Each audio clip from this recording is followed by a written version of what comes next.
Usually on my show, I talk to conservatives, but today I have a special message for Democrats. Here it goes. Democrats, nobody cares about January 6th anymore. An MSNBC host went and talked to voters about January 6th, the devil's day, January 6th, and she didn't get the response she was hoping for. Take a look. Talk to me about your level of interest in the criminal charges and so forth. February 6th? January 6th. So I remember that day. I know he was the standing president. I'm not familiar with the charges that are being brought against him for that. I'm not following that charge I know there's multiple court cases going on. I'm just not familiar with it. I mean, that doesn't sound like it's going to be a factor in deciding who to vote for. No. Okay, so when I say January 6th, what do you think? Oh, I just remember seeing it on the news, like all the riots and stuff. Don't really know what it was about or what happened, though. How did it make you feel when you saw it? I don't know. I don't really feel any way about it. People showed their emotion, I guess. Probably in the wrong way, but... Yeah. People don't even care anymore. Those guys in that are a perfect example of that. They don't even know what it is. And you want to know why they don't care, by the way? Because a random day where there was a mediocrely violent protest at the Capitol was 4 years ago. It was 4 years ago. That's what we're talking about right now. That's what Democrats cannot stop talking about. This is what the media, who supposedly are getting interesting stories, that's their whole job. If you've ever been in the media, they'll tell you that you have a pitch meeting every day.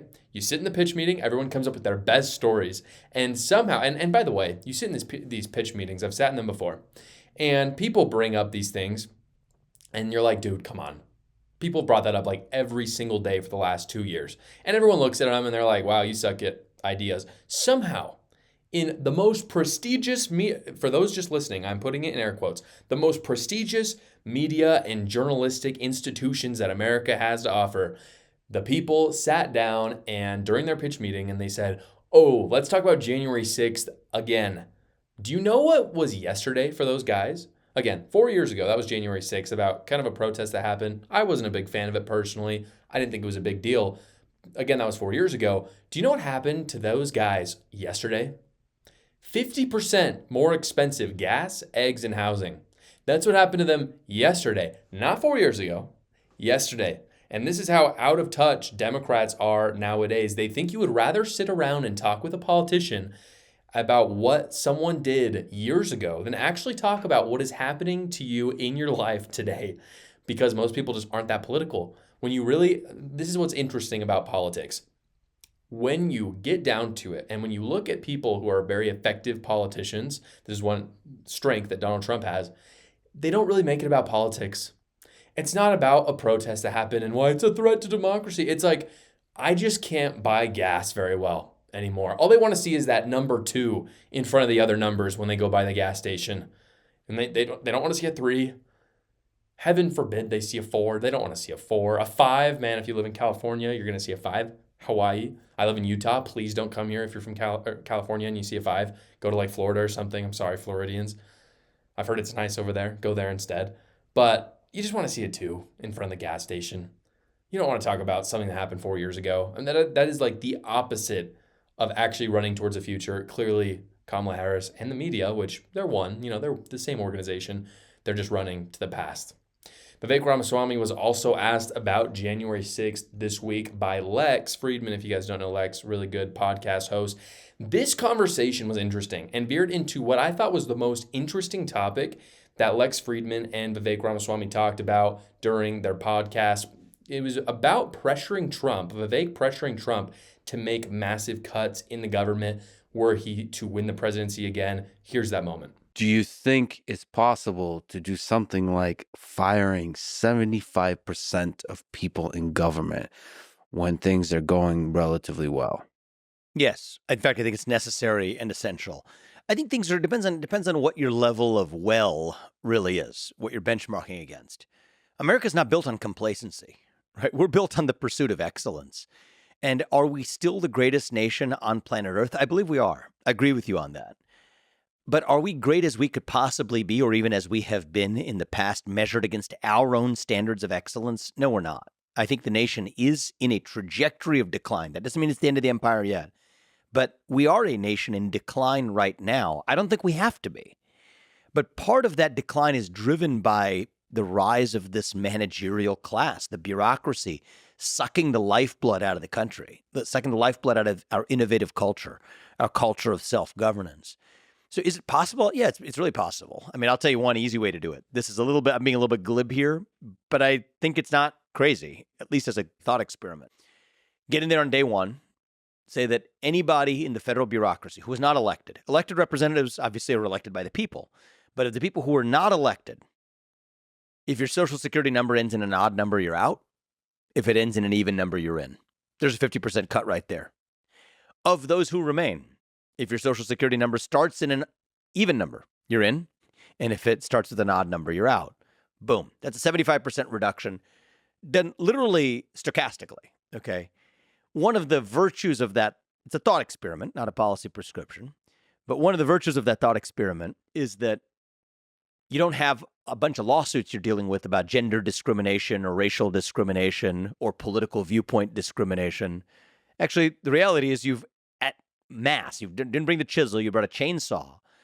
I guarantee you, do that on day one and do step two on day two. On day three, not a thing will have changed for the ordinary American other than the size of their government being a lot smaller and more restrained, spending a lot less money to operate it.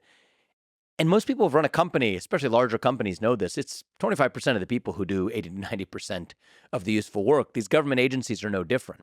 This would be so glorious. You can see why Elon Musk and Vivek Ramaswamy are really into this. By the way, Elon Musk showed up to Twitter. You'll remember years ago when he bought Twitter. He showed up to Twitter and he laid off 80% of people immediately. And for people like me, I was actually not on Twitter before Elon Musk bought it. He bought it. I heard, his whole thing was that he wasn't going to censor anymore. That piqued my interest, so I got on it. And immediately when I get on it, and by the way, I didn't really know what Twitter was like before, but all of a sudden I start seeing updates coming out. Update. And at the same time as that happening, I'm hearing that he laid off 80% of the workers. And I'm listening to this, I'm like, how does that make any sense? Who's doing this? And it's because of this principle. You can tell that that's what is informing Elon Musk and Vivek Ramaswamy's politics. It's their experience in business. The fact that they know that if they just they take the cream of the crop and cut away the fat, then things turn out pretty good for you. And of course, businesses do that. So why should the government not do that? I think it would work. I really do. And here's what Vivek didn't talk about that I do want to talk about. I want to address this. Is this politically possible? Obviously, it's awesome to talk about it. I would love for this to happen. I think a lot of conservatives, certainly libertarians, would love for something like this to happen. I think that's one of the big reasons why libertarians are leaning towards Donald Trump in a huge way as opposed to Kamala Harris. But is it politically possible? Because the reaction from the deep state, is going, and Vivek himself has talked about this, it's going to be like white blood cells to a virus. It's going to be insane. There would be lawsuit after lawsuit. And honestly, as someone who really appreciated the checks on our government, I don't think that's necessarily a bad thing, but they have to have an actual plan behind it. Luckily, we do have a conservative Supreme Court. So I think that a lot of those lawsuits, when they go up the line, are going to go in favor of the Trump administration, just because they're literally going to be filing lawsuits to stay alive. And as far as I'm aware, there's really no constitutionality to bureaucrats being able to keep themselves in a job. So I don't know how that would work, but of course they'll come out. That's really good news about the conservative Supreme Court as well, when you consider the fact that a Democrat-controlled House is fairly likely in 2025. It's not for sure. At this point, it seems almost certain that it's going to be a Republican Senate, which is great. But the House and the presidency are a little bit up for grabs. So assuming that Trump wins and he does this, who knows if, Democrats will be controlling the House of Representatives in 2025. But what's great, even better about this, is that this is just something between the executive branch and the judiciary, if there are lawsuits. So I would say this is possible. I say the executive branch because in theory, Donald Trump would be the head of the executive branch and he can do whatever he wants with these bureaucracies and these three-letter agencies. And if they want to challenge him, they have to go through the judiciary, But it's not really a legislative thing. So even if Democrats take the House, probably won't matter. That conservative Supreme Court is a really big deal. Here's the thing, though. So can he get it done on that level? Yes. When it comes to time, can Donald Trump do it? Only if, and Vivek Ramaswamy talks about this, only if it's one of Donald Trump's top priorities. If I had to guess, I think we're going to see, just me being super realistic, because Donald Trump has promised a lot of things. I think he wants to deliver on a lot of them, and a lot of them are outside cutting the bureaucracy. But if I'm being really realistic with myself and with you guys, I really think that we're going to see more of a small reduction in the bureaucracy. 75% is a lot of people. I looked it up. It's like there's like 2.7 million people that are included under the executive branch, which I don't think that's what, not all those people are included under what Vivek and Donald Trump would be talking about. But this would be hundreds of thousands of layoffs. And that's just not that easy if you don't make it your top priority. So I think Donald Trump, we might see a reduction in 10% of the bureaucracy. It's not 75%, but make no mistake, 10% would still be a massive win. And it could set precedents for future Republican, maybe even Democrat leaders, if it's popular enough, to continue to cut down the fat of the U.S. bureaucracy. My hope is that they would focus on things, Donald Trump in this term, would focus on things like the Department of Education, the State Department, the IRS first, since those are really what is, in my opinion, the most corrupt, the most kind of stealing the rights from the states, especially the Department of Education. Obviously, they've talked about abolishing that. I think that'd be fantastic. So if they could start with those agencies and just get those done, I think that would be an absolutely fantastic beginning to Trump's presidency, and it'd be fantastic if Vivek Ramaswamy and Elon Musk were both involved in that. Thank you so much for watching, everybody. Please go down below, comment, like, and subscribe, and watch another video.